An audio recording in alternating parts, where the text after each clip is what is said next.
Welcome to Blend LA. My name is DJ Big D. And I go by Dayslayer. The one and only Day Slay, everybody. And on this episode, a very special episode, we have the one and only, the extraordinary, so many accolades I can lay at this lady. It would take forever. The incomparable Ultra Nate coming up later in the podcast. But for now, as we do a little catching up, my man Day Slayer, what is good? Just checking out my fly glasses, Okay, making sure you know yes, sir. everything's in order. That's right. Um, Right. shots of rosé, shots in the arm. What's up with you? Yeah, man, I got that COVID thing, brother. Like I'm all straight now. 1 and 2 done in the books. Looking It's been a forward minute. to. Yeah, I know, right? Yes, we haven't done this in quite a while. I've been traveling and doing some other things. You've been busy yourself, so to get back and do some podcasting is feels real comfortable in this space, and I'm glad we get the opportunity once more again to do what we do to bring this culture of house music to the people. How you been, man? I've been good. Spring is here. It, spring is in the air. Everything seems a lot better this time than it did at the exact same time last year. I can tell Yeah, you that. So yeah, I think things are getting better. yeah. Um, I'm not quite ready to go sit down in a restaurant anytime soon inside and eat, but I may do a drive-by and pick up some food. Okay, baby steps, baby steps, baby steps, man. My wife and I, we were just in San Miguel, Of course you are. Allende. I mean, shit. Why wouldn't you be? Well, We've had this discussion before. How I was it think this time? a little different this time. Obviously, we're in a pandemic, so it was a little different. But they were super cautious down there, man. I gotta tell you, everybody wore masks, and they were cleaning the streets at night. If you were entering into the square where the main church cathedral is, you were sprayed with this organic disinfectant thing and at all corners. So it was quite the experience. We got an opportunity to go to a couple of wineries out there, Mm. which was a good experience. Going to get some Mexican wine, and that's coming up on the forefront. Really good places, good people. I was happy to be there. It's a very relaxing place and a very family oriented place. I really, really dig that place. It's very, very magical and special. So I was happy to, for the third time to get back down there and see my friends and have a good time. You know what I mean? But that Yeah. was definitely, after a while, I guess when you've visited a place more than once, you've seen a lot, and I was really ready to come home at that certain point. I never really felt Gotcha. that way, but I was like, okay, after like day 8, I'm like, okay, I'm ready to go home. Mm. I'm ready to Yeah, go back. you've told me about it's a magical place before, but you never mentioned the wineries. How are the wineries? Are they on par or better than our wineries? I think they have the climate. I think they have the soil, and Mm. I did not taste one wine that I did not like. I gotta tell you, yeah. Did you bring But back any wine? I brought back a few. I brought back a Oh. few bottles of wine. We did that. Did you bring Uh, back any gifts? Wine gifts? I did. I'll break you off. I think we do have one more bottle left of this wine that we got down there. But there, it was great, man. I mean, there's lots of land, and there's even a hotel on one of the newer wineries that are new, meaning a couple of years, 5 years, Hmm. and they're gearing up for there's a hotel, church, and all the different things. They want to do weddings and the whole nine down there, and it's very, very promising to look forward to taking a trip to a place like that in Mexico, and getting some really great wines, some regional wines, and everything. A lot of things are regional. Even they have some craft beer that we were able to sip, and coming from like maybe 4 or 5 miles away from where it was made. It was really, really cool and really, really special. Cool. But all that was great. But in the pandemic, it's hard for me anyhow to really fully relax Yeah. in a space that's not your home. You have to worry about a whole bunch of Yeah. different things. So Like understanding what the, yeah. I mean, One of the biggest things about traveling for me is like if there's a language barrier and there's a crisis, that could be a scary situation, you know? Yeah, So not that that happened to you, but um I don't even know why I said that. that's never a concern of mine. I know why it's never a concern. I'm gonna figure it out. I'm gonna know enough of the language and the culture when I get there to navigate my way around things always. So I was never, that was never a concern so much as just after a while wanting to be home, man. Wanted to be home, and whatever went down, I want to be home. Yeah. Never really felt that way before. Any place I've ever traveled, but this time I was like, you know what? Okay.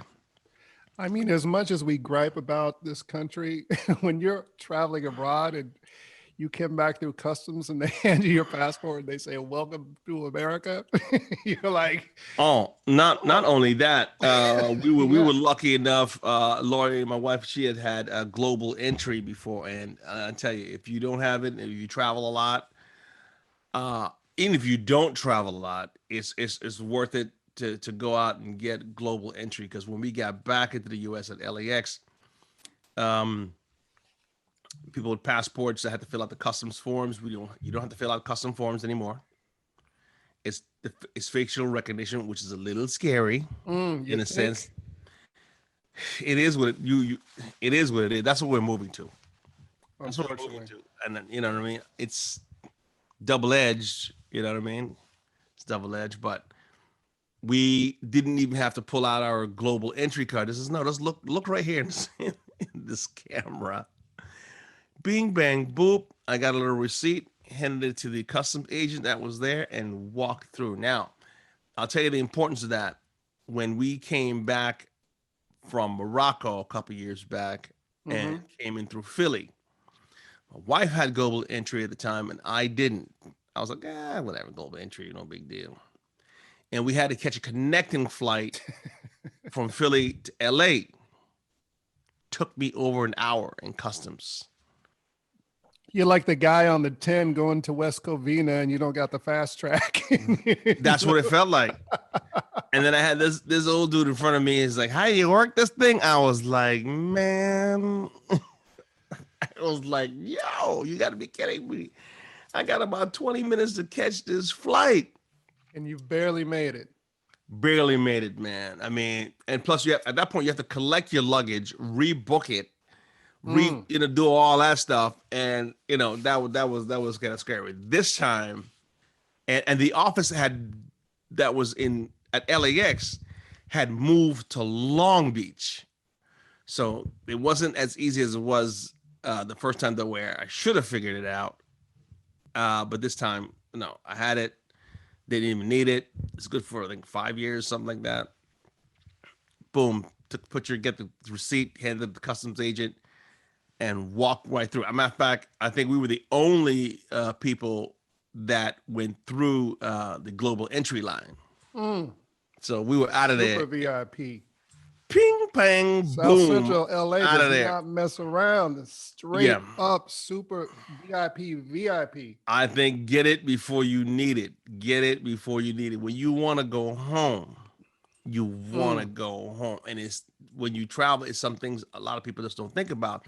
Coming into the country, going through customs. Now they're really stringent on checking things, and because it's sometimes it's a government agency. The line I was in Philly, there were like two customs agents checking in. I don't know, 400, 500 people. I'm like, they don't care. You get your, they're not worried about your connections. Mm. This is customs. Yeah, Gotta make sure everybody's straight coming through here. yeah. So that was really cool to get that done to come home, and it was like the second time that we came back from being abroad that we got home and we're so amped. I think we opened up a bottle of wine, some champagne. We were like, woo! We home. We stood up for another couple of hours before we went to bed just to like decompress, as you will. Mm-hmm. Wearing the mask the entire time on the flight, concerned about that aspect. I'm actually not too concerned when I get on the plane. It's before the plane. It's everybody in the airport, in the bathrooms if you need to do that. So I make sure that I don't need anything. Shit. So You you know what I like mean? you just pretty much go without everything for that, however long the duration of your flight is. Say that's for me. That's a safe bet. Damn. For me, that's the safest bet. That's the safest bet. Yeah, that gives me anxiety. I don't think I'm going to be traveling for a while. Getting on a Yeah. plane, it's going to be a minute. Well, you're vaccinated. You're good. You're good to go. As a matter of fact, Yeah, I think within a couple of weeks they're going to be talking about that using your vaccination as some sort of passport. So maybe you don't have to upload to portals and that thing anymore. And we have to get a rapid test before we get back. That's another thing. that's why Excuse me. we can get together because I'm like, I'd rather hang out with somebody that just came back from another country than flew back from Florida or Texas. You know what I mean? Because Yeah, I know what you mean. they're getting tested before they get on the plane to come here. Whereas That's if right. people are traveling within the states, ain't nobody getting. They ain't testing you to fly from Dallas to L.A. or Miami to L.A. So I ain't. Yeah. And they, So I don't know if they should really. You know what I mean? Because some people are hard headed, man. They want to wear the mask. They want to wear the mask properly. There's all kinds of crap popping off, whew, man. But they. I had Yeah. to get that thing sorted out. Now, I mean, my wife and I are fully vaccinated. It's a major sense of relief. I can be more mobile now. I mean, really, for 12 months, so I've been here, man. I have Yeah. been on lock. Yeah. It's yeah. 14, 12, 14 months. We Right. which have been which trying which to do the right thing. it's What we to think. do the right thing, and I haven't seen our boy Nebtronic at the house in a minute Right. because I don't, although he's in his bubble and whatnot, but I want to expose him or him to expose me, and now that we're all cool over here, can't wait to get him over on the decks, smoke some cigars and play some music. I mean, Right. heck, even our boy Tony Soul can come through. Oh, did you hear about Tony? No, what's good? Did you hear? Shit. It is what it is, but we were worried about him traveling because like I think he's just immune to this shit. But so you haven't seen him on social media. No. He got really sick a couple weeks ago. Whoa. But he said, ah, you know, Tony, he's like, oh shit, I thought I had the thing. He said, and then my girl, she took care of me. And 24 hours later, I was normal. I'm like, okay. So yeah, Tony could probably come out, but that's a whole nother discussion because Okay. Tony might not get the vaccine, which But then, hey, man, hey, guess what? to each their We, own. we we can go to New Orleans though. We can go to Yeah, New Orleans, baby. We can do that. We can handle the street corner with my man. Eat some of that crab with the Don Dada sauce. Shout out to the Don Dada sauce. as a And play some music and slowly get the wheels and the gears turning back to normality, if you will. yeah. I'm looking forward to what that looks like because being on lockdown for 12 months. I mean, it's self-imposed. Obviously, I did my own thing. I Mm-hmm. just wanted to make sure everybody was cool around. We had our own bubble, yourself and Lysandra, wife's best friend, and there's family members. We all in our own little pod here, so we've been pretty stringent on being safe, and it's good to see that everybody came out unscathed. Nobody got sick, and we got vaccinated, and trying to get on with what we normally do because we're, we're Yeah. we're a bunch that socialize probably more than anyone I know. We get together for whatever. You know what I mean? It doesn't take much Mm-hmm. for us to have a party. We put the fire pit up in the back, put something on the grill, and play some music, and that's where it's good. I mean, heck, everybody's want to be where the DJs is at, so this is where we at. This is where we at with that. So it's good to be that. Okay. Yeah, it's I got to be honest with you. I was very hesitant to do it, and then I just had to like pause and think about it.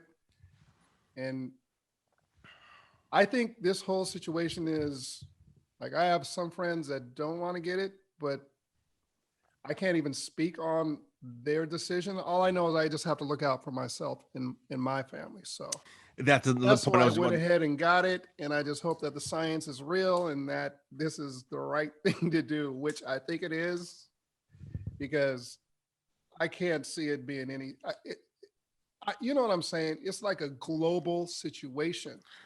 Like, Right, right. It is a global situation, and like you said, I mean, I'm 50 plus, man, and I've you're lived a 50 plus? life 50 plus. I ain't trying to. Jesus. I'll be 50 in like 2 years. Yeah, sure. Okay, there we go. There we go. This guy. That being said, of course, I like to see many more sons. But I lived a life that, God forbid, tomorrow would be my last day. I'm cool. Right. I'm really am cool. I've seen more than I thought I ever would see. Just for dumb luck, most of it, you know. Mm, And I'm happy. So if I can just be around to protect myself, but more importantly, my loved ones, my family members, my parents, who I see in the Virgin Islands, right. I'm about to go down there. It's not if it's not just if not for me, but for others, I'm with it. I mean, heck, I've been vaccinated from a child. Remember that big old silver gun they kept running around the high the school? Yeah. Didn't it have like 5 needles in it or something? It I was, don't know, man. I I remember wanted it to was like run, it was kind of like an XLR cable. It man. wasn't just it was, yeah, it was like a gun. It's like James Bond just showed up, man. The gun had his own case and everything. I was like, what the heck is this thing? Yeah. I still got the scar right there, man, right on my arms. They got the scar for it. So to be healthy and these things happen, and from all accounts, they say this is not the last one that we're gonna see. Right. So to at least have the knowledge that like we're a little bit safe, at least safe for now. I'm with it. I need that. The peace of mind is the biggest thing. I mean, like I couldn't. You can't go into a room and figure out who got it, who don't got it, who where. Mm, You just right. can't do that. You can't do that. Right. You know what I mean? Your day to day is different. I want to be able to get out in the sunshine. I want us to get back out and play again. I want everybody to be safe when we play. I want those protocols to be in place. And hopefully everybody gets wise enough to get vaccinated. Because I imagine right now there's about over 500 people that didn't even have the opportunity to get vaccinated and unfortunately lost their lives. So 500,000, not yeah, man. 500. Well, 500,000, correct. That's what I meant. So So speaking of playing again, when do you think that's going to happen? I think it'll happen this year. This year. This year. This year for sure. Yeah. This is for sure. I mean, California, where we reside, is opening up bit by bit. Yeah, they mentioned June 15th is going to be all open. That came out today, or that came out whatever. I saw that. I saw that. I'm not. April 6th. I'm Came a out little bit. April I'm a 6th. little Yeah. concerned that that's politically motivated. Uh yeah. Yeah, which is I don't know, which is not necessarily a good thing. If it's just No. on the science, cool. Not on Yeah. politics. You know what On the I mean? OC folks, not so much. Right, right. We got to get people safe, man. You know what I mean? Yeah. There's still people who fall between the cracks. This thing you got to get sign up online. I mean, what if you ain't got no online? You know what I'm saying? You ain't got no telephone. Yeah, you don't have a phone. You don't have a phone. You don't have a place. How does that work for you? You know what I mean? So, um, it's a concern. It's a concern. We should have some mobile units, man. That's going around. You need it. We got it. Right. We'll be here every Tuesday. Come by, get your shot, and let's get on with it. Let's get on with it, man. Because, like I said, the peace of mind is one of the greatest thing that has come out of this for me. Anyhow, is just be able to think that okay, I'm safe and family members and friends are safe. So I feel cool about that. Having people coming to my home and that Right. everything's cool. So like that. Cool. Uh, Spring ahead. Spring spring ahead with ahead, spring positivity. ahead, spring has sprung. So we're gonna come up. Alternate is next, huh? Yes, you know me, dude. I'm a super fan.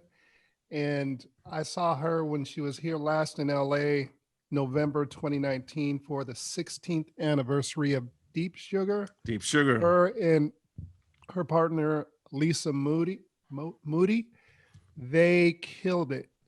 So I am so excited. I want to give a pre-thanks out to Angelo Pepe for putting this together. And I want to thank her before we talk to her for taking time out to chat with us. Yeah, so I'm amped. I'm amped. All right. So that's it, Blend. Is coming up next on the podcast. Blend LA, Alternate. Stay tuned.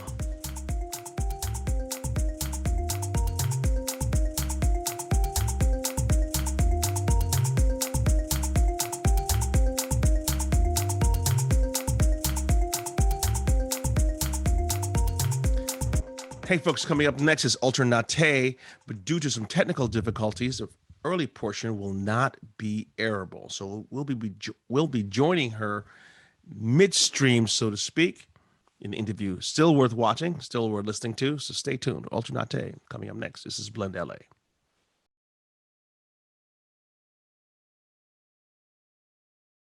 And that whole world.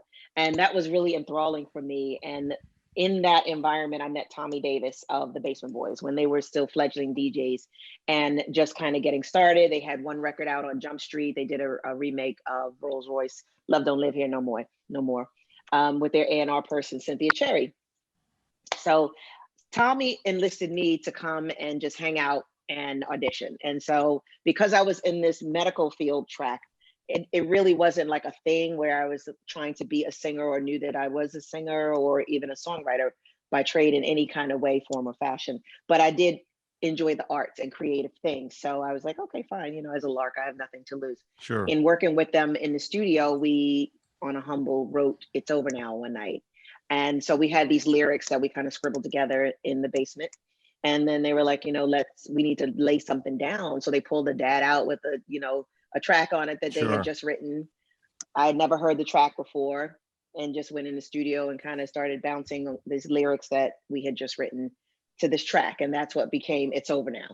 And at that time, it was Basement Boy Night here in Baltimore with Wayne Davis and Club Fantasies. And the track was getting, a lot of recognition here in our underground scene, but also through Tony Humphries in Jersey in the whole Zanzibar scene. So Zanzibar was really instrumental because Tony was kind of like the beacon that a lot of major labels were now paying attention to this new underground house music that was coming out of Chicago and New York. And he was breaking a lot of tracks that were being made by these would-be underground producers, and major labels started paying attention to that.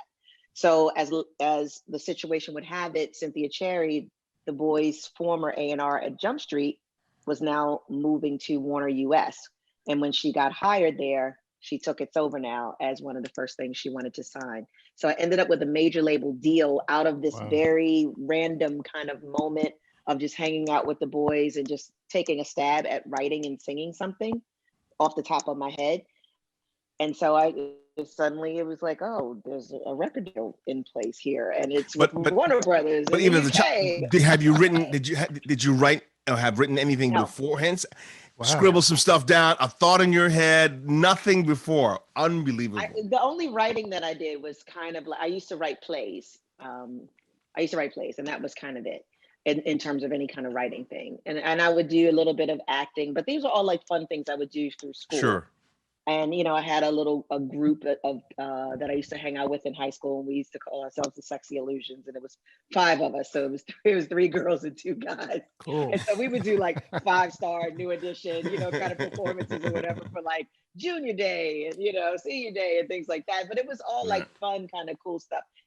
On the main, we all were on the medical field track because that's what our studies and academic career was about. Okay. So really, I was way focused there, and like the singing thing, that was just something that I casually did, like in church on Sundays. But I wasn't like the singing diva all over the church, even in that, atmosphere. I was still, just kind of carrying my background section and just kind of doing a low key kind of thing. It wasn't like I ever presented myself as a singer or songwriter until that moment that I was a singer and songwriter. Wow. Because I was now signed to a record deal, and that was like, oh, this is what I'm doing. And what year was this? Like 89? That was 90? In that was 88. Okay. when it was first happening, and It's Over Now circulated on demo with only Tony having it for a year and playing it on Kiss FM in New York and being heard on Kiss FM in London and getting all of this underground recognition. At that time, we didn't have the file sharing kind of thing. Sure. And so a record could live for Mm. ages, unlike now where, everything is coming out every 5 minutes, someone's putting out new music. At that point in time, a record like that could live for a year before becoming commercially available and being played 3-4 times a night in the club. And Sure. I wasn't aware of a lot of these things as they were happening. Like Okay. Tommy and the boys would tell me, oh my God, Miss Hudson, everybody loves the song. They're going off in Jersey and in New York and they're Mm. playing it and they're singing it. And I'm here in Baltimore and I'm, in my medical field track. So I'm like, yeah. They're just kind of gassing me up because they want me to feel good about this little song that I did. And I really didn't get it until I went to Zanzibar finally to perform and also to meet my A&R people. That's where we officially, like, the deal was already going down, but the first time that they laid eyes on me in person was at Zanzibar. We met there so that they could actually meet me in person as we're doing this deal. So it's like all these things were happening around me in really amazing ways, and I had no idea of like the power and the magnitude of everything that was evolving. But in Jersey that night at Zanzibar and witnessing Tony playing It's Over Now literally 3 times that night, and every single time, I think by the third time it was just like people were ready to jump out of windows that weren't even there. You know what I mean? Like it was bananas, and they were, everyone singing it lyric for lyric, and just, and Tony would just keep running it back, and I was just kind of in the corner like, what is Wow. happening?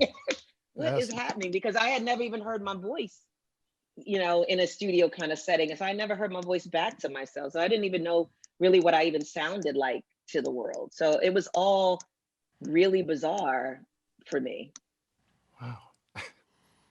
Okay. You know, So Wow. that's I know I've you wait never for heard me a to like get story. that. I've never heard a story in the music business like that ever before. No, Never. No, I it's a mean, like I really said, that's powerful like experience. lightning in a bottle. But like you said, you were still on your medical track, right? You were still that even with the hit, it's going. Hmm. You're still following in those footsteps. When was the click over, the change over? Okay, wait, this thing is just going too big, and a decision has to be made. I gotta go tell the people that made me we ain't doing the medical thing anymore. We're gonna be up That's in so the funny. club. Like everyone asked me that. Like, what did your parents say? Were they like, Right. what? What are you doing? And it was so not like that at all. Like my mom, my stepdad at the time, I was always a really independent person anyway. So I was always just doing my own thing. And my own thing was always something that was like really creative or really positive in a way. So my mother didn't have to really micromanage me as a Sure. kid. My decision to go to Dunbar to go into the medical professions was solely my own. Like I had no conversations with anyone about that. It was just, yeah, after junior high school, where do you want to go? I'm going well, I'm to Dunbar because I want to do this and I want to have this going on. That forethought, but no one gave me any backlash because it wasn't like it was some like fly by night kind of thing that I was doing. Sure. Like I came with some really tangible things happening, Sure. you know You what I could mean? take mom down to And the club and Mm. show her right they there didn't if you really need know to what be. was happening. Sure. Yeah, I mean, you come with a deal with Warner Brothers in the UK, and I've got tickets booked to go to England and shoot a video, and there's a whole like thing happening around me. So no one really questioned that. They just really believed in, well, whatever I was doing was going to be positive and cool. So have at it. Wow. So did you go to London was it with Teddy to Mhm. actually sign with the label there?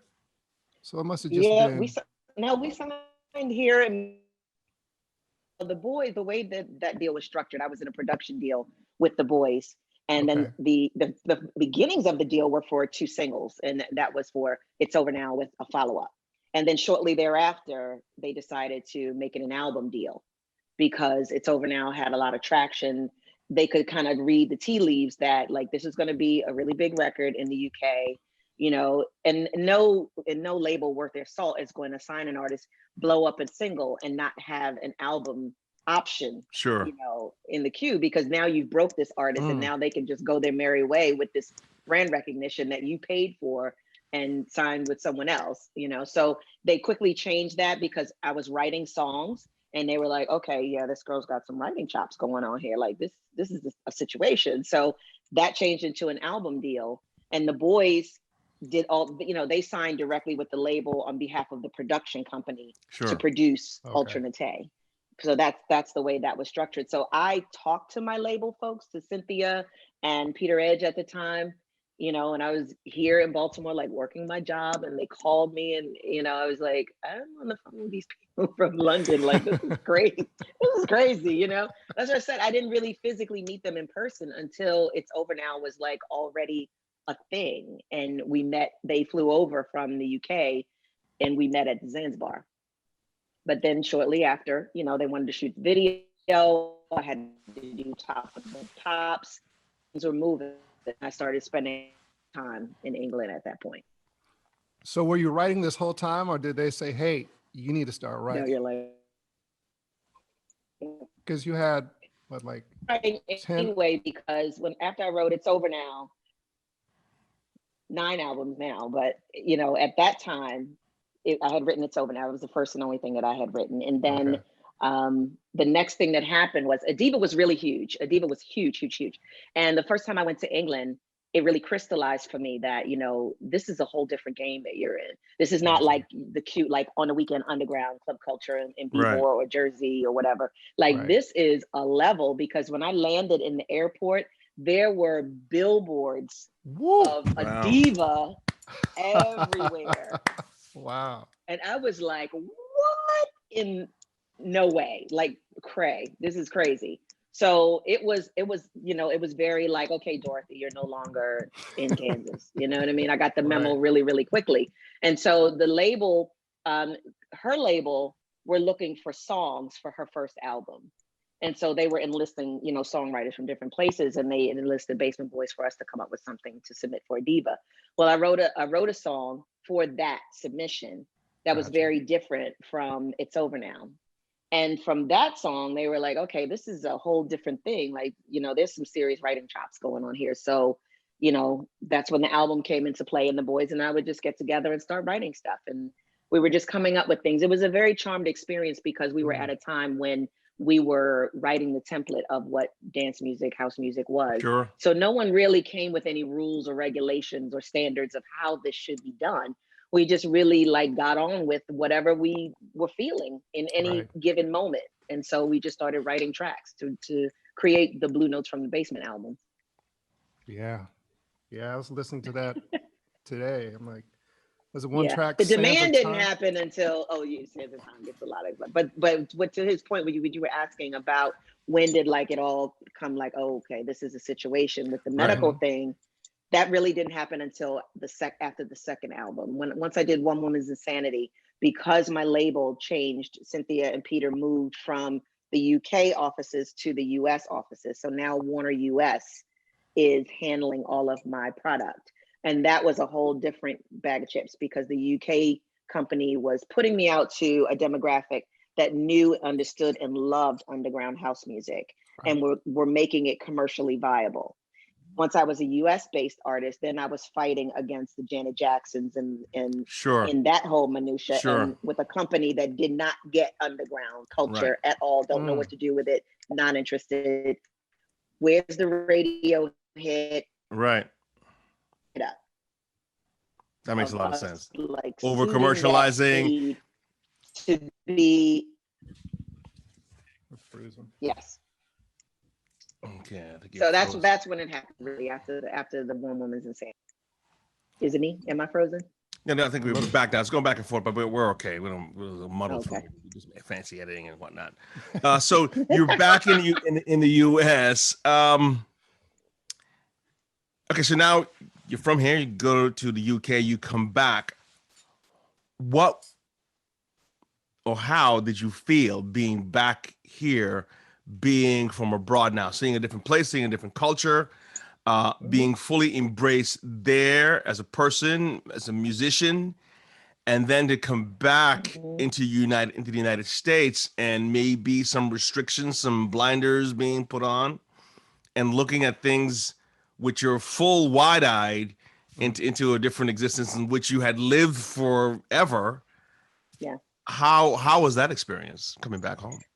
I mean, it was tough. I mean, I was always connected to my roots here in Baltimore. I never actually moved away. Mm-hmm. I just spent a lot of time on the road and a lot of time in England and abroad. But I always came home to Baltimore because that was my roots, and I felt like that was my grounding energy. I felt like that was really, really needed, no matter how successful I became, because I needed to keep things in perspective. So Sure. I never lost perspective or lost touch with my roots, my family, my people, my friends, what was happening on an underground level, what was happening on a commercial level. It's kind of bizarre to be in a situation where you're in magazines and you're on billboards and you're highly recognizable like that. Like, that's really kind of crazy, and I'm glad that happened in the way that it happened, because I was able to meet it at a point in my life where I was mature enough to digest it and not get caught up in the hype. I also had a really great team around me with my management also, that kept things, balanced. Coming back to the US in terms of being signed to a US label, that was still my first experience with even being in that situation. But I knew very quickly that, this is a whole different game, because the demographic that they're trying to sell me to, they have no relationship with me. This label has no relationship with me because the US label didn't sign me.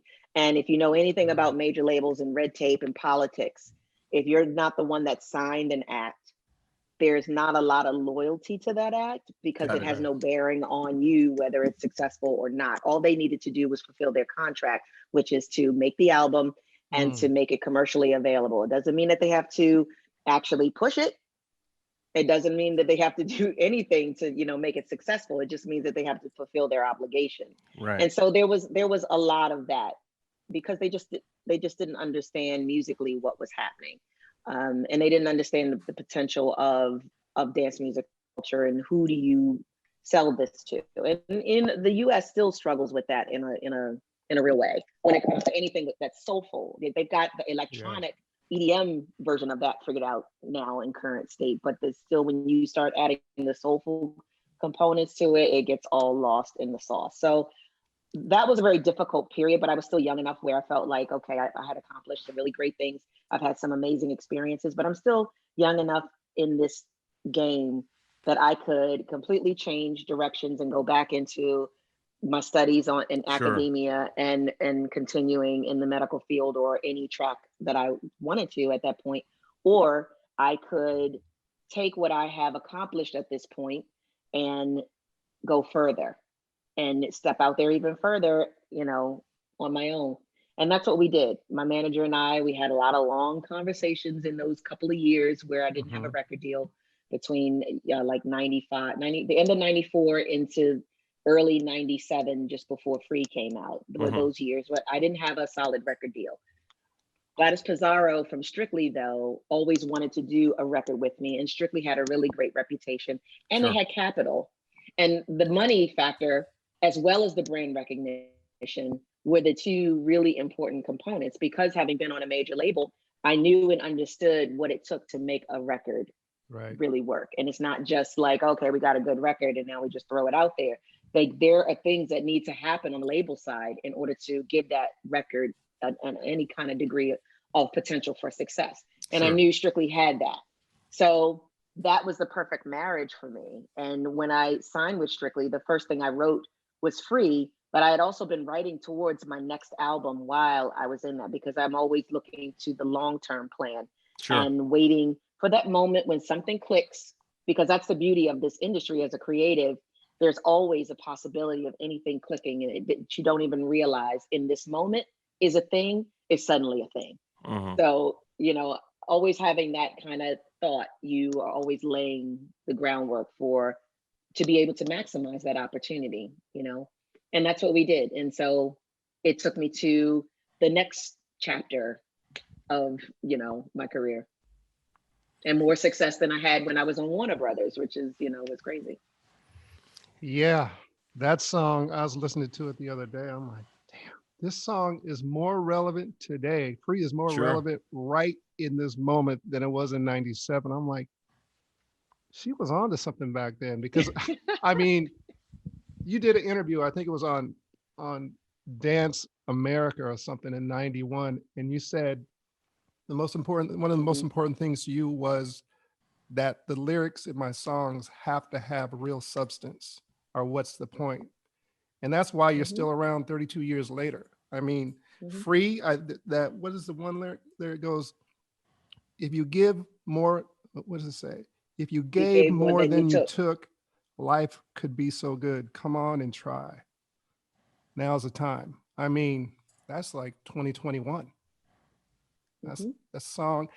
I would like to do a survey and reach out to the whole dance community, house community, and ask everybody how many people were affected positively by this song. I would imagine it's in the thousands because it's Sure. one of those songs that if you're going through something and you turn that Yeah. on, it just it's an amazing track, and the lyrics are dope.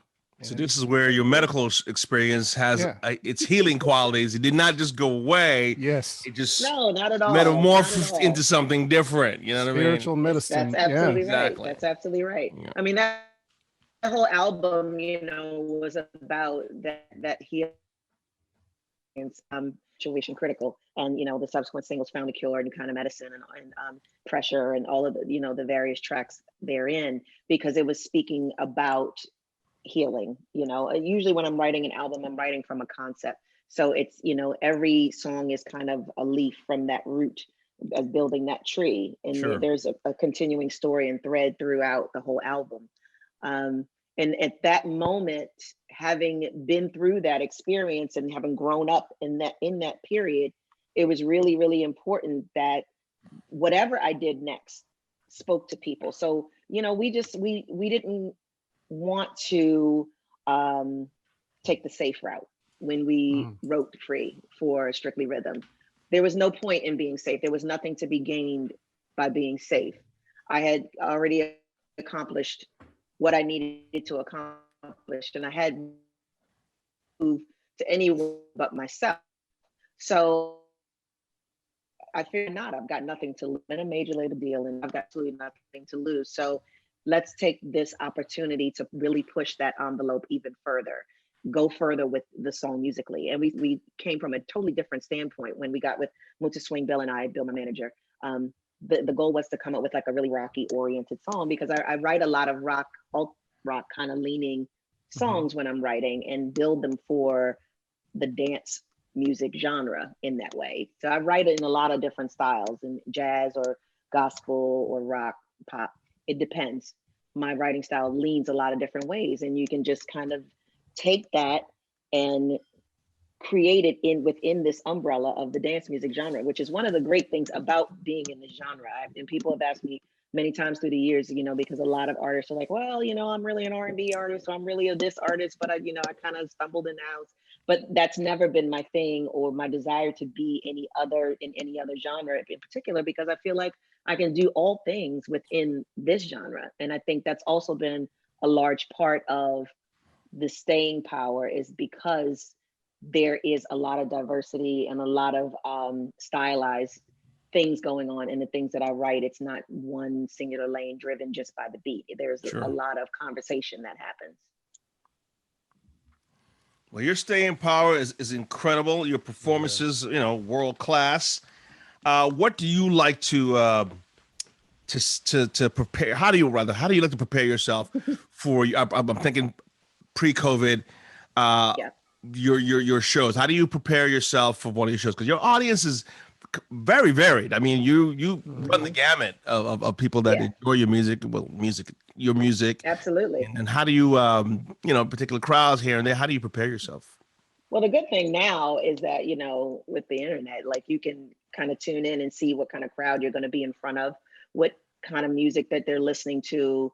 Um, And that's really been very helpful. So now I kind of research the event a little bit. So I'll know if it's a more underground kind of club, if it's a more pop oriented club, if it's a really kind of harder, if it's very LGBTQ, and that helps me design my show to fit more with the particular crowd in terms of what songs I do or what mixes of the songs that I Oh, do. okay. And that changes a lot depending on the crowds.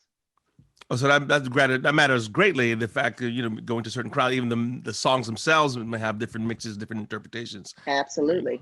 Absolutely. Yeah, I Speaking of the tailor it. Yeah, I speaking of the tailor it a LGBTQ lot community, depending on the crowd. they've been sustaining you for quite a while. I imagine they're true fans. LGBTQ, they ride or die really for this culture, which was amazing. Yes, and I love it and I appreciate it.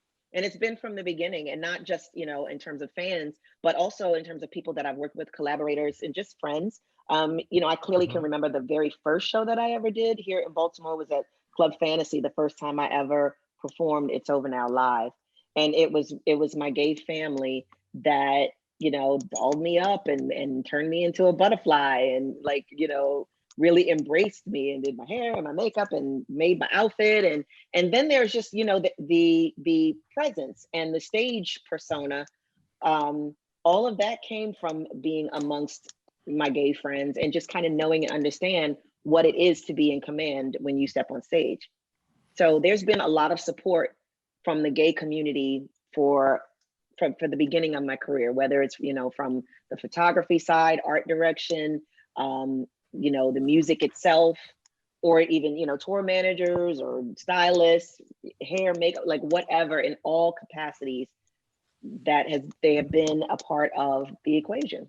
Yes, that's one of the things I like to comment on briefly. Is like your stage presence, your costume, if you will, Yeah, are next level. that's a component to your performance. I mean, I Mhm. don't see too many people unless they're on some strange, exorbitant level of success that have that presence as you do. You go on there and you slay. Your costumes, your outfits are amazing.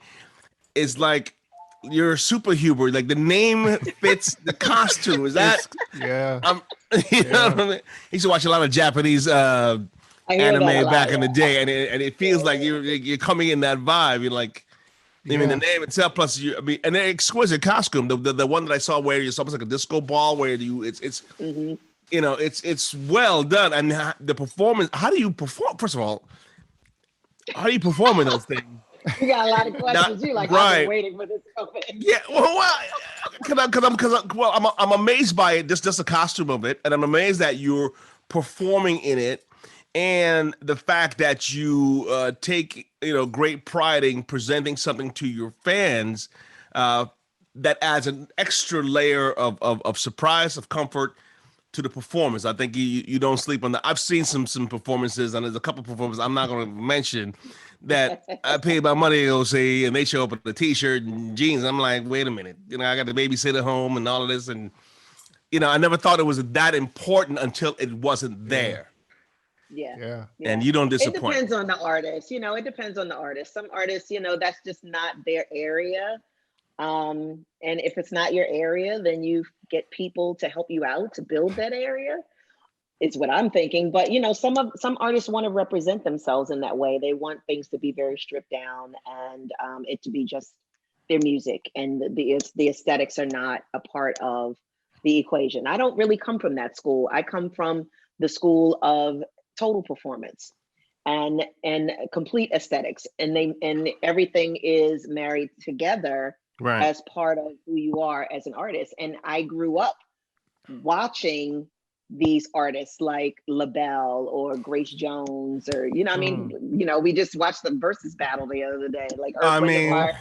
I I mean, mean, oh, I you mean, got up in the you got up in the costuming when it was woo, time to yeah, yeah, represent. yeah. You know Ron what I mean? Isley, forget it. I mean, come on. Like Yeah, you brought it to the table. You didn't step out looking like the next door neighbor. Like you sure. came like, here's my light. You Yeah, know, yeah. you know what I Let's mean? go. So Right. yeah, I grew up on that, and I love the theater of it. And part of it is just my nature and how I want myself to be captured and remembered. Like that's part of who I am. Um, I really can't see it any other way. Sure. It would be nice to just step out on stage and like, some like cool t-shirt and like jeans. But even if I did that, there would be something Sure. that Mm. kicks it up some kind of way. I don't know what that would be, like maybe a headdress or something. Like it's gotta be So we're Yeah. already something like headdress. that. We're already gone. Listen, that's what I'm saying. Because I'm a visual person. So Sure. I'm like, how does this visual impact people? Like I'm already seeing the show from the audience perspective. Right. And I'm a little person. So, when I step on stage, my stature is big because I'm seeing it from, the dynamics of it. Like I'm watching a movie and how I want my to be presented. Still there? Oh, She's frozen. Okay. frozen. Okay. No, we'll work it out. It's gonna be fine. We'll It's work gonna it be- out. Yeah, because if you just Okay. stepped on stage in a t-shirt and some jeans, I'd be like, I thought she was supposed to be the queen of love. I mean, she does not look like the queen of love. She's dubbed the queen of But love it because she's depends. Still, those things, I'm telling you, Slayer, those things can be done in a way. Like let's think about like Diana Ross when she did I'm Coming Out and that whole album. And her cover art was like fierce V-neck That. t-shirt, white t-shirt, and the jeans. Or when Janet Jackson, Sure. switched her situation up and gave you like the hair up in the little toss and the little black t-shirt and cute jeans, but it's done in a way that it's so stylized yeah, still, even when you're doing that relaxed, like dressed down, like I'm just too important to be captured kind of moment. Like there's still a way that you stylize it that makes it different than like I just rolled out of bed and happened to throw these jeans on and this Right. t-shirt and now I'm gonna sing you a song and and go back home. Right. Like it's right. a different kind of attitude. There's a lot of like attitude around the way they were represented in that way, and there's value in that. Like I've done the jeans and t-shirt kind of thing, but they're still very stylized for stage, Okay, and that's the difference. gotcha. So let's talk about your DJing. When did that Yes. whole thing come about? And what are the Oh differences wow. you see as performing as a single performer and performing as a DJ, Toastmaster, so to speak? Well, the DJing thing started officially 18 years ago when I started my Deep Sugar parties. And myself and Lisa Moody and Jonathan Knox, very good friends of mine here from Baltimore. The city was going through a big transition, as was everyone in the late 90s, where the underground scene was starting to dry up. A lot of the people that built the sound in the late 80s and early 90s had started to grow up. They've got married, they've had children. They're not out at the club every weekend anymore, and the younger generation behind them didn't pick up the ball in the same way because hip hop came into being, and they all gravitated more towards that. So you had this really huge gap in what was happening in clubland in the inner cities in America, and so our scene started to die off. I wanted to help feed the scene again as a product of that scene. Sure. And so my effort to do that was to create Deep Sugar and enlist Lisa and Jonathan as the team, the beginning team, the nucleus team, which has grown out exponentially since then. But that's where it started. And so in that moment, instead of complaining when I'm not on the road and I'm home and I want to hear some music and just go chill somewhere, there's no place to hear any good music anymore. So it's time to start doing it ourselves, and that Right. was the moment that we did it. And we just started playing on some 1200s. Friends of ours had, because I know a million DJs, obviously. So we just started raiding everybody's pioneers and just like, we're coming to play. We didn't know how to play in terms of like the technical execution Sure. as well at that moment. But we all grew up on house, so we knew what it was supposed to sound like. It was just a matter of executing the technical ability, which comes in time. But we knew the music programming, which was always first and foremost, and all of my icons of DJs all agreed and said it's about the music and the programming, and then the technical skill is secondary. So I took that pressure off myself, even though I made myself an easy target because of who I was. Got it. I didn't care. I've always been a target. It's fine. And you know what? At the end of the day, I know I'm going to have the last laugh. So it's okay. You know what I mean? So once again, stepped out on faith, took the risk, and created this party and started learning how to play in the moment while I am playing for people, which is really the same way that my singing songwriting career happened. Yeah, So because I don't know too many performers that actually DJ. You're one of a, you're a small class. Someone that actually does something like that. That's quite unusual to see what your perspective is, playing and performing and playing. But like you said, like the situation called for it. It was drying up where you were, and you wanted to not sit around the house on Saturday night complaining. You went out and did something about it. And yeah. Deep Sugar. Well, the thing is, like, I had an unfair advantage because I can get on a plane and go anywhere in the world and be in the midst of it, on 100. But for my local scene, which I love and care about, that I'm a product of, that there was nothing there. So I'm thinking of the youth coming behind me, those kids that are like the next generation of artists. That underground scene, that's a place where people come together, marginalized communities especially come together and just kind of like work through things and find solace or find friendship and find camaraderie and acceptance in ways that they can't find it in other places. So it serves a lot of different purposes. I would never have become an artist or accomplished any of the things that I've gone on to accomplish were it not for just the basic club on North Avenue here called Odell's. Like that moment, that experience that I stepped into that one building changed the path I was on and changed the complete course of my life. Wow. So, I want to be able to make sure that that music and that energy of what we created still exists. So that was very, very close to my heart. Amazing. Outstanding. And when did you start traveling with it? When did you start taking it to different cities? Well, once I'm old again. I think about what's happening in the now, but I'm also 2 steps ahead in where it can go because, I'm a dreamer. What can I tell you? So I'm like, this can be a thing, but let's get this working on this level. But I'm always building from both sides of coin. I work from both sides of a coin. So while I'm building it locally and building my own chops as a DJ locally on my local ears, I'm also fortifying and building myself to be able to build my platform outside of that because I'm already an artist that's known. So as soon as people find out that I'm playing, then obviously they're going to ask me to play in places. And it was very important for me to play solid. Like I didn't want to play with computer. I didn't want to play with, any kind of machinery or any kind of extra help or any of that. I played by ear. I play old school. I play the way the people that I grew up on play because that's where I feel like the real grit is in terms of earning your cred and learning your craft and not having, the machine do it for you. There's no, tractor or this or that or any of those things that were happening at that time. I didn't want people to be able to say, well, she's just doing that because she's Ultra Nate and she's got this computer and that's really doing all the work for her. The sync button is doing all the work because they'll quickly disparage you in that way. So I don't want to give anybody any way that they could take any credit away from what I was doing. And also I'm representing the culture. And that was most important. Fantastic. Yeah, I only find DJs hating each other like that. The crowd doesn't really care. Only other DJs. I don't know what that is. I still don't know what that is.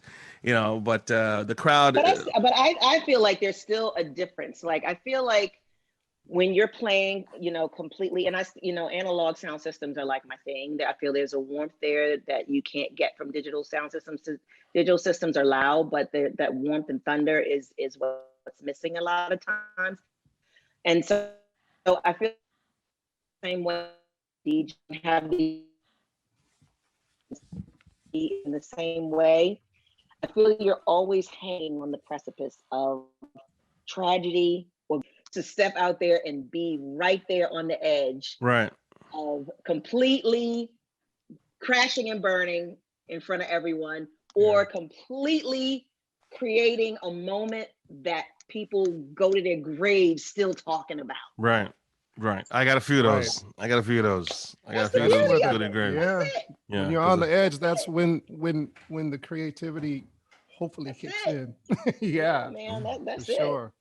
but back in the day, they built clubs from the Yeah. ground up. I mean, now Yeah. a venue comes in and they may load in the speakers for the venue Yeah. for the night, and they load it out. It is not the same thing as where they're building it from an Yeah. acoustical point of view. It's like a Yeah. box needs to go Absolutely. here because it does this thing over Hmm. here. This Hmm. needs a separate amp. This could be Yeah. split. Highs can go here, but now it's Yeah. like They're throw them not in treating the there. room. Yeah. Right. You got to treat the room. Definitely. It's a different thing. It's a totally different thing. It's a lost art, and I'm hoping, Mm. like, things come back around in cycles, that at some point that cycle will come around, and we'll get some dedicated rooms again. That would be amazing. you Where do know you like to play? Where do you performing as a DJ and performing as a performer? Where are they the same place, or are they different places where you like to perform as a DJ as opposed to juxtapose rather as a performer? I don't know if I have any one place specifically. Because I'm such a Peter Pan in a lot of ways. I love just the new experience, the next moment, and traveling has always been something that I love. So it's wonderful that I ended up in this kind of career, because I really feed off of the energy of being in different places, and around different cultures and different people. Um, Performing live, obviously, some of the best times I've had is when I was in residency in Ibiza. That Hmm. Mm. was really great because I was there for the whole summer, a couple summers living there, and I only worked on Monday nights. Every Monday night, I Wow. had a gig, and it was great because I have a gig every single Monday in the same place, and I have my living in Ibiza, and do other gigs in Europe throughout if I needed to, or whatever. But, like, that was a very charmed experience because it was consistently the same venue, and every week there's turnover of different tourists coming into the island, so it's a different crowd every single week. And some people are there for extended amounts of time, but having that, it's kind of like being in residency in Vegas, and the people are coming to see Right. you, and you don't have to run around to do anything. So that's been a really charmed experience to have. As far as DJing, you know, that's wherever, whatever. It's really about the party, the people, the sound system. That's what makes it or breaks it for me. Because I didn't get the chance to check you out when I was this pop. You left, and then I saw the advert for Pop Sugar Oh yeah, being yeah, out yeah. in LA. Because I was like, "What?" I think Tracy, did you go to the show? I think you were there, weren't you? Yes, I was right there. I was like this, I told like you he's a this. super fan. Oh my Super, God. super fan, Her stalker, and super Lisa, fan, her stalker. and Lisa rocked the hell out of Resident. I'm like, That was a fun night. Yeah. yeah, you guys brought it. That was a Yeah. really fun night. And we were consistently having this LA showing going on. We had done it 2 years straight. So it was like, okay, we're getting out to LA more. And then the pandemic hit on what would have been the third year, which is Wow. unfortunate. But once things level out again, we're definitely going to figure out, where and what's happening out there. Once, everything settles, the dust settles on everyone, we'll see Yeah. what's So, happening out so there. still for you, there's no early bookings happening, or what do you think? What does it look Oh like? no, I have gigs. I have gigs They actually. she thinks ahead. She does, what's it called? Pod or something? I'm like, Yeah, they came yeah, up with a concept that is probably gonna everybody's gonna follow this going forward. yeah. It's been very fortunate. I do Deep Sugar in different places now that the Paradox has closed as of 4 years ago. Um, and one of the establishments I do here in Baltimore is called Soundstage, Baltimore Soundstage, and it is a concert venue, and it holds like 800 people. Is like the capacity, and Well, it's a proper concert venue with line arrays and the whole amazing stage and that thing. But I've also been doing Deep Sugar there periodically for the last few years. Um, and so when the pandemic hit and the numbers got to a point where we could have a 25% capacity indoors, I came up with the idea of pod. One, because the branding immediately says in your mind, that you're going to be socially distanced. And Right. that was the most important thing for me, is for Sure. people to feel safe, because I want to be safe and I wanted my patrons to be safe, because a lot of these people are friends of mine. I've known them for years, or just, people that have been supporters for a long time. And that was the main thing. But I also realized people needed to hear music. They needed to feel immersed in sound. They needed to connect with each other, even if we couldn't like reach out and hug each other, but to just Sure. be in the room together. So we created this pod series, as people could be in groups of 2 to 4, your bubble group.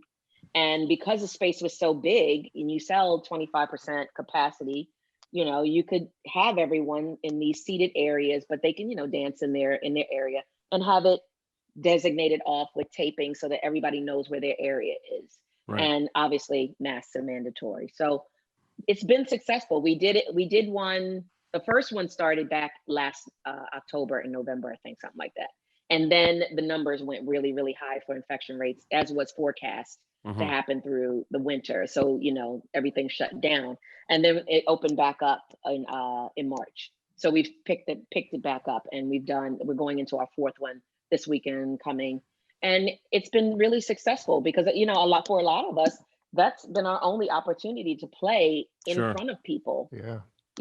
and there's something that needs to happen, that happens when you're actually relating with people, and that energy sharing live. I mean, the virtual thing, we do that because we have to, in order to still stay connected to people universally. Hmm. But to really feed your soul, you got to be in the room with people. And so we figured out a way to do it, thankfully, because of this particular venue and the size of it and the way that it's structured.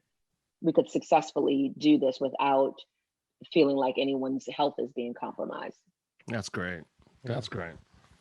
So after this is all said, we're gonna see you back in LA. That's basically the bottom line. That's what I'm trying to get to, really. Yeah, See yes, you back in LA. absolutely. I'm looking forward That's to what this coming back whole to LA. call LA was is one about. of my, I know, right? LA is one of my favorite cities, actually. I love LA because I can get the ocean over here. I can get and I love all those elements around, and a lot of really good friends are out there. It's my vibe. I probably would move out there part time if it weren't for like the earthquake ideas, and like that kind of bugs me out. But Yeah. when I come, I definitely like to spend a lot of time just driving around. I know people are like LA traffic or whatever. It's never bothered me. Like I find it relaxing, actually. Mm. Maybe it's the palm trees everywhere or something. There's just something about that energy out there that I particularly Yeah, enjoy. that's what we do good in radio. Still, radios does well out here because if you're in your car, boom, boom, boom, put your tunes on. That makes sense. Yeah, Yeah, yeah, yeah. yeah, radio That does makes total well. sense. Yeah, Listen, I discovered the beauty of Waze app in my trips to LA. Like that's when I became a Waze app user. And I was yeah, like, oh, this is a thing. yeah. Okay. Well, we're gonna go through these neighborhoods. And it was like taking a tour. It's like, Sure. okay, Waze is taking me all around all these crazy places. But it was like being on, an unofficial tour of LA. So I really enjoyed it. So I'm definitely trying to get there. As soon as things, level out and get cool, I'm trying to be there. Can you tell Fantastic. us? I don't think we're going to go yet. Can you tell us about Project Fierce, Yes. the track that you So just did for LGBTQ? yeah, man. Yes. Listen, this year, 2020 was such a crazy, intense, Yeah. tragic year in a lot of ways. I lost a lot of friends in 2020 that really kind of had me spinning and spiraled out, and I'm still processing a lot of that. But somewhere in there, I was able to accomplish a lot of things on the music side that have now come to fruition, like releasing Fierce at the beginning of this year with Angelica Ross from Pose and Horror Story fame, American Horror Story fame, and Mila Jam, who is a big activist and also a dance pop artist herself, from New York. Okay. And they're both trans women. So this song started about a year and a half before that, on one of my trips to LA, Okay. hanging out with my friend Anthony. Anthony Preston is the producer, and Anthony used to work with Chris Willis, who's a big dance pop artist. All of the early David Guetta big Mm. hits are Chris Willis's voice and co-writing, co-production on those works. And Anthony worked with Chris. I got to know Anthony many years ago working with Chris. So he had gone on to start his own production company with his partner Andre Lindell. They call themselves A2 Productions. And we had been threatening to get together and work on something. One of my trips to LA, and I'd always been like running like crazy, and he's running like crazy, and we had never been able to get together. But that last time we were able to get together, he had the song Fierce already written. Okay. And he played it for me, and he was like, I think this song will be perfect for you. I think you'll love it. He played it in its demo form, you know, with a demo vocal on it, and I loved it. And so we just spent the afternoon that day with me demoing the song and recording from top to bottom, all the parts and everything. And then as time went on, you know, he was like, I want this song to be more than just like another dance track that's released. I want it to symbolize something. I want it to be a part of a movement. I want it to be bigger than, you know, just putting another dance song out for the sake of putting it out. So I want to enlist some of the trans community, because there's been a lot of violence against trans women. And you know, the murder rate has gone up exponentially in the last couple of years. So that was something that he wanted to shine a light on, and I was for that, in support of that whole thing. So he enlisted Angelica and Mila to then come on the track and perform live with it. And so it became a thing, and we released it at the beginning of this year. It's been critically acclaimed amongst the LGBTQ community, and we can't wait until there's Pride season again, so we can all actually perform it together. You know, we're planning on shooting a video, working on that kind of stuff behind the scenes, getting remixes done, and hopefully be able to take it into Pride season. I mean, the year has started off amazing. I also re-recorded Free for the first time in 23 years. The song is, you know, 23 years old this year. And I went back in with my original vocal producer on the track, Danny Madden, the original vocalist, the background vocalist, and all of as much original as we could do, and re-recorded the song myself and created Free Live Your Life as a completely new master, because in this moment it was necessary, as 2020 was about to come in. I had no idea at the time a pandemic was coming with it. And it was going to be so impactful. And also, you know, suddenly we were thrust into like the 60s again in the civil rights movement, because you had all this, you know, civil unrest going on, political drama going on. Like, it has really been a moment over this last year, you know, that has happened. And all of these things came to such a head. And we released Free at the beginning of this year, and it entered #1 on iTunes in the US. So that was kind of like, on that. wow, you know, because it was completely independent, and I've been completely independent myself. My managers, we release everything independently on my own label for the last 16 years, actually. So of the 9 albums that I've done in total, the last 5 have been completely independent. Congratulations. That's amazing. awesome. Doing it through our own company.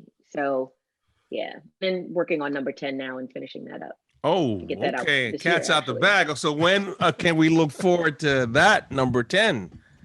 Shooting for the fall. We're shooting for the fall to have that finished. I mean, I've been writing like a nut, and I had written a lot for the album before the pandemic came in. But once the pandemic happened and everyone had to sit still, and there was no touring, then that just gave me days at a time to whittle away, you know, writing and recording. And so I came up with like a whole other batch of songs to now kind of go back and cherry pick the best of both batches and what's going to make this next album. How is that process? Do you have so many songs? I mean, it gets to a point when you just got to go, okay, I got to put these 10, 12 on and let the chips fall where they may. Yeah, okay. You absolutely have to get to that point, yes. Because, you know, I try to get to that point, and then there's always something else. Like, you know, I was like, okay, I'm done writing for this album. I'm done. Like, that was what I said 2 weeks ago. But how does that work? Like, you know, how does that work? Because you have this music that's, okay, it's not on a record. Do you still perform an unrecorded song? I haven't. I don't really do that much because, you know, the whole stealing and share is so like crazy right now. I didn't think about that aspect. Yeah, of course. I don't really put anything out there until it's done. You know what I mean? And in the queue and ready to come out for commercial release, because you have to be careful these days. You know, things will get leaked and then it's over. It's over before you even get a chance to like put it out, you know. So I keep all of that really close to my vest until it's really ready to go. Fantastic. But it will be #10, and I'm kind of freaking out about that as well. I'm like, where did this time go? What happened? You You've know? been having some fun, making some records, touring, Clearly, DJing. clearly, yeah. Wow. So, KT? yeah. Huh? I'm great. I am happy.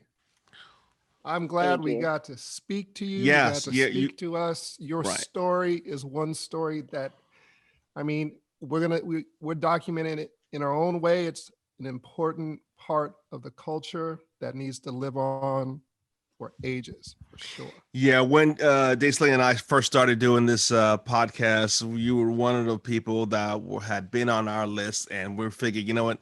Let's get a few more episodes under our belt before we can even approach her. Yeah. Don't even. Let's keep going. You know, let's knock it out bit by bit Yeah. and wait for the right time. Hopefully, we can.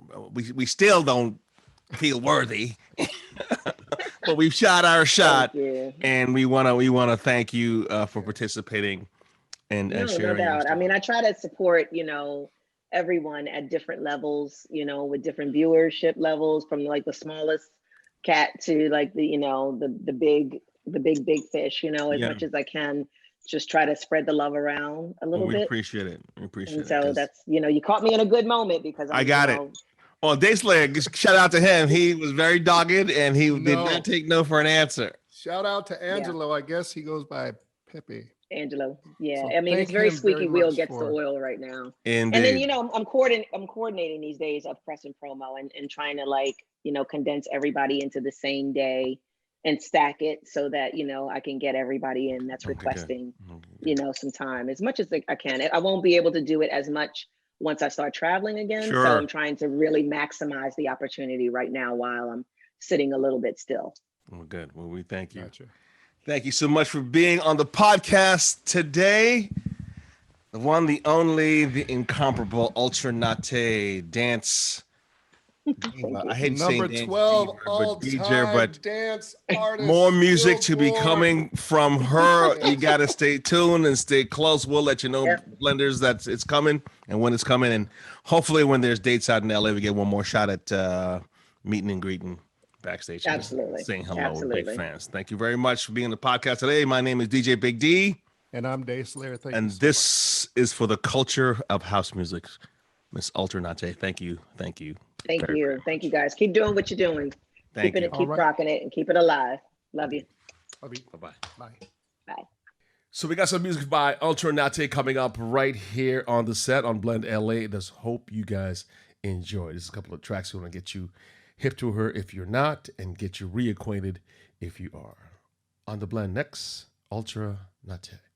I hear about this guy, man. He is so fine. I would drink his bath. He's tired. I seen him last night, and he was with a man. His man. Her man was with a man. He is not the one. Don't drink his We bath. don't roll like that Honey. in Baltimore, Jajay. Oh, Baltimore is over. The We don't roll paradox like is that. over. That's right. It's the only over, my house party goodness. going But on. hey, I That's need right. to find me a man. Okay. Looks like my man found himself a man.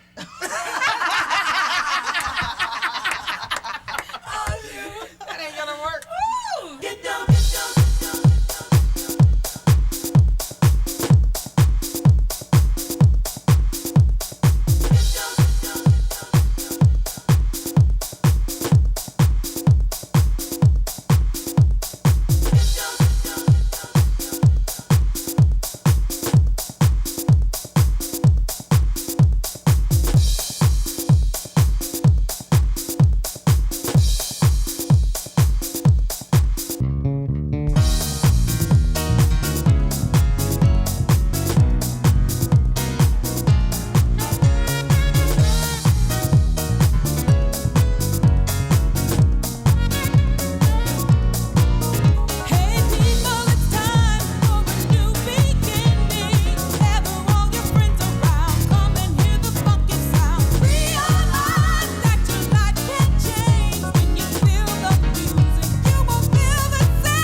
Thank you so much. Thank you so much, Alternate, for your music. And for those of you out there checking out this podcast, don't forget to go and check her out whenever she may pop up. It's going to be soon. We're going to be out there rocking decks, rocking the mics, rocking the dance floor.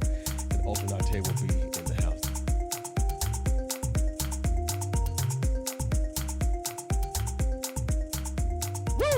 Well, that was incredible, Alternate. We got to thank you from the bottom of our hearts. Quite a revealing interview, a podcast. Thank you for your time. We know you're very, very busy. So that was one for the books as we push this little train that could call Blend LA podcast, doing it for the culture of house music. It is people like her that keeps the fire in the engine of this culture, and we cannot thank her enough. Exactly. Thank you, Ultranet T. Thank you, Pepe, for putting this together, because she is a crucial and important aspect and part of house music culture as far as we're concerned. I mean, her longevity is over 32 years. She's more relevant today than she was back in 90 or 89 or 91 when she first came out. She's doing things live streaming that she thought of even before other folks were thinking about a pandemic. So we are blessed to have a conversation with her, and we cannot wait till she comes to LA and rocks the decks and just enjoy the moment, enjoy the music. Indeed. Her writing is incredible. What she has to say is a lot. It's meaningful. Right. It's not frivolous, and it was great to sit down to talk and speak and just have a conversation with such a talented artist. Alternate on the podcast. Again, thank you so much. My name is DJ Big D. And I go by Day Slayer. And we do this for the culture of house music. We'll see you later on Blend LA podcast down the road. Thank you so much.